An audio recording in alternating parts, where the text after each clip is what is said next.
بسم الله الرحمن الرحیم. نن درنو لیدونکو موږ راغلي یو د ځنګل پرالیزي چې کوم زموږ د افغان کډوالو غټ پنډغالی وو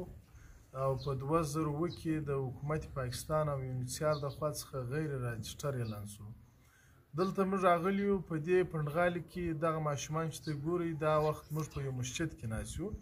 په دې مسجد کې مو دا ماشومان راټول سوي دي. دلته یوه اداره ده د یونیسیف د خوا څخه چې هغه کوشش کوي چې په هغه علاقو کې چې چیرته د ښوونځي یا د سکول اسانتیا نه وي موجوده دوی بیا کلاسونه یا کورسونه ورکوي د هغه دپاره کار کوي. نو زه اول د یونیسیف مننه کوم، ورپسې د دوی د ټیم خصوصا د ذبیح الله پښتون صاحب او د دوی د ټول ټیم مننه کوم چې زموږ د افغان کډوالو د بچیانو د سباوون دپاره او د تعلیم دپاره یې ځانونه تر مساجدو او مدرسو پورې رسوي او د دغو بدبختو افغان کډوالو چې د تیرو 14 کالو څخه د بچیانو پر مخ باندې د ماشومانو پر مخ باندې ښوونځي تړل سوي دي او تر اوسه پورې هېڅ چا غږ نه دی اورېدلی.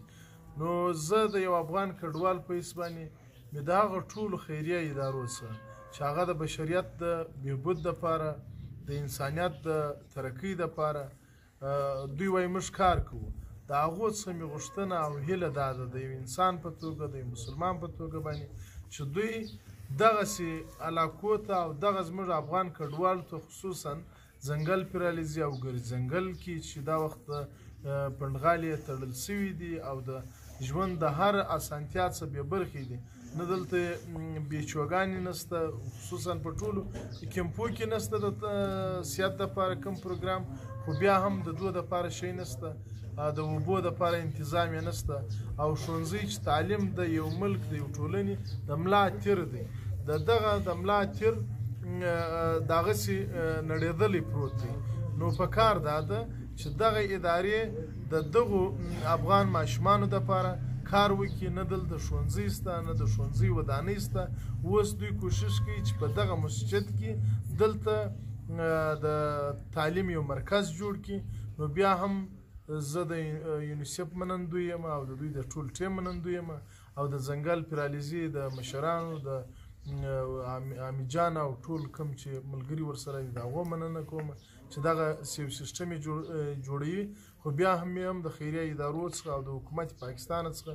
چې موږ دې مننه یم کوو چې دېرش کاله یې موږ ته خپل په غېږ ځای راکړی دی او موږ سره ډېره